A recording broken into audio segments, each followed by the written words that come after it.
Selamat datang kembali bersama saya dalam channel Perspektif Aditya D. Sugiarso. Nah, di channel ini salah satu konten yang akan saya bahas adalah mereview buku atau meresensi buku. Nah, teman-teman, pernah tidak dalam hidup kita itu kita bertanya pada diri kita sendiri tentang apa sih kekuatan yang ada dalam diri kita? Kemudian apa sih karakteristik asli diri saya gitu, atau diri kita? Kemudian apa sih yang paling menonjol dalam kepribadian saya? Apa sih yang kepribadian saya yang tidak bagus gitu? Kemudian pernah tidak kita bertanya, kenapa sih saya seolah-olah gagal dalam membina hubungan di sosial kehidupan kita gitu? Kenapa sih dalam berkomunikasi kita selalu ada ketersendatan atau ada permasalahan yang membuat kita tidak bisa berkomunikasi dengan baik? Kemudian bagaimana kemudian kita bertanya-tanya, kita berinteraksi ke sosial kehidupan kita yang kurang menarik gitu. Pertanyaan itu ketika muncul, maka saya ingin merekomendasikan satu buku yang sudah saya baca, dan tadi pertanyaan-pertanyaan yang ada dalam pikiran kita atau ada dalam pikiran saya itu terjawab di buku ini, yaitu buku yang berjudul Personality Plus karya Florent Littauer. Teman-teman, ada satu buku yang sudah saya baca kemudian memberikan dampak yang luar biasa terhadap kehidupan personality saya atau memberikan perubahan terhadap kepribadian saya secara menyeluruh adalah Personality Plus, buku yang ditulis oleh Florent Littauer pada tahun 1983. Nah, Florent Littauer sendiri adalah penulis kelahiran Amerika pada tahun 1928 dan memang memiliki basic pendidikannya adalah di psikologi dan memang meneliti di bidang personality atau kepribadian. Selain buku yang akan saya bahas ini, beliau juga menulis buku tentang Dare to Dream, kemudian Communication Plus, ada juga Personality Plus at Work, dan lain sebagainya. Nah, apakah teori Personality Plus ini origin atau teori yang ditemukan oleh Florent Littauer? Jawabannya tidak. Karena jauh sebelum dipopulerkan oleh Florent Littauer pada tahun 1983, Hippocrates sudah menginisiasi atau sudah mengkonsep teori ini atau sudah mengemukakan teori ini pada tahun 129 sampai 200 sebelum Masehi. Menurut Hippocrates, kepribadian manusia itu dipengaruhi oleh 4 cairan yang ada dalam tubuh.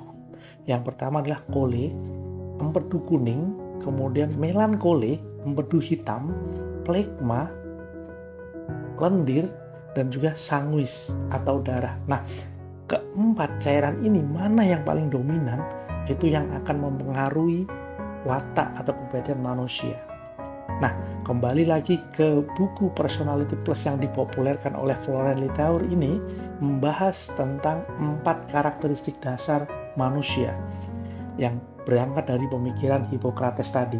Yang pertama adalah sanguinis atau kepribadian populer yang mengarah kepada kepribadian ekstrovert atau terbuka. Nah, sesuai namanya, kepribadian populer memang orang-orang yang memiliki kepribadian sanguinis ini sangat populer. Kemudian memiliki optimisme tinggi dan antusiasme yang cukup baik. Kemudian mereka adalah pembicara yang baik, memiliki public speaking yang baik. Kemudian juga mampu menghidupkan suasana karena orang-orang sanguinis ini memiliki selera humor yang tinggi dan kemudian memiliki ketulusan dan bisa bersahabat, juga ramah. Nah, kemudian yang kedua adalah melankolis atau karakter yang sempurna, lebih kepada introvert, yaitu orang-orang dalam karakteristik ini atau kepribadian ini memiliki sifat atau sikap yang perfeksionis. Sesuai namanya tadi, sempurna artinya perfeksionis, kemudian teliti dan tekun, kemudian memiliki analisis yang cukup baik dan juga rela berkorban. Nah, selain itu, orang-orang yang memiliki karakteristik kepribadian melankolis adalah orang yang pengorganisir yang baik. Yang ketiga adalah kepribadian koleris atau kepribadian kuat yang condong ke arah ekstrovert. Untuk karakteristik koleris ini kuat, memiliki motivasi yang sangat kuat, gigih, pantang menyerah, juga memiliki visi yang baik. Mereka adalah pemimpin-pemimpin yang baik, kemudian pantang menyerah tadi sudah kita bahas, dan juga sangat produktif. Nah, kemudian untuk karakteristik yang keempat adalah phlegmatis atau kepribadian yang damai, mengarah kepada introvert, yang mana dalam orang-orang yang memiliki kepribadian ini cenderung lebih damai, lebih tenang, kemudian memandang sesuatu secara objektif, kemudian orang-orang yang efisien dan dapat diandalkan. Juga orang-orang seperti ini sebetulnya cerdas, tetapi dia juga diplomatis, artinya tenang melihat situasi dan kondisi seperti itu. Nah, keempat tadi dibahas dengan sangat baik. Nah, dari keempat karakteristik dan watak yang sudah dijelaskan tadi, juga Florent Litour menjabarkan 20 kekuatan dari setiap karakteristik dan juga 20 kelemahan dari setiap karakteristik, sehingga kita akan mengetahui mana kelebihan dan kekuatan, mana kekurangan dan juga kelemahan dari setiap karakter itu. Lalu bagaimana kita bisa mengetahui kita berada di karakter yang mana? Di buku ini, Florent Litour juga memberikan perangkat tes untuk mengetahui bahwa kita masuk dalam karakteristik yang mana. Kita nanti bisa mengisi tesnya dan akan menemukan jawaban kita ada di diagram yang mana, kita ada di metrik yang mana, kita memiliki kepribadian yang mana. Selama jawaban itu tulus dan sesuai kondisi dari diri Anda. Setelah itu, kemudian dibahas lagi apa sih keuntungannya dan apa sih keunggulannya dan kelemahannya, keunggulan, kekuatan, kelemahan, dan kekurangan.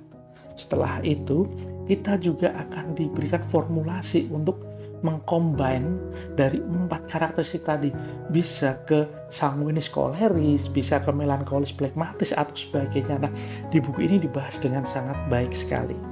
Nah, artinya Anda akan mulai memetakan Anda memiliki personality, karakteristik, dan kepribadian seperti apa, kekuatannya yang harus dioptimalkan seperti apa, kelemahan dan kekurangan yang harus diminimalisir seperti apa. Nah, buku ini menurut saya sangat baik sekali dibaca oleh siapa saja. Yang pertama adalah para orang tua, kemudian guru, dosen, pengajar, kemudian para remaja atau pelajar yang sedang mencari jati diri, kemudian para pemimpin perusahaan atau organisasi. Nah, ini layak untuk Anda baca. Nah, kemudian apa saja yang saya dapatkan juga tadi, kita akan mengetahui kita memiliki karakteristik yang seperti apa. Kemudian kita punya potensi atau kekuatan seperti apa yang harus kita optimalkan. Kita mengetahui kekurangan kita seperti apa. Dan satu yang pasti, kita akan mengerti tentang diri kita sendiri dan juga akan mengerti tentang orang lain. Karena dalam kehidupan sosial itu tidak serta-merta orang lain harus memahami kita, tetapi kita juga harus memahami orang lain. Jadi untuk para remaja yang saat ini sedang mencari jati diri, baca buku ini, lakukan tes kepribadian yang ada dalam buku ini, dan kemudian optimalisasi kekuatan yang ada dalam karakter Anda, dan juga kurangi setiap kekurangan-kekurangan yang ada dalam karakteristik Anda. Jadi itu buku yang saya rekomendasikan kepada teman-teman, yaitu buku Personality Plus dari Florent Litour. Terima kasih, semoga video ini bermanfaat, dan apabila bermanfaat, silakan untuk di-share atau di-like yang sebanyak-banyaknya. Terima kasih.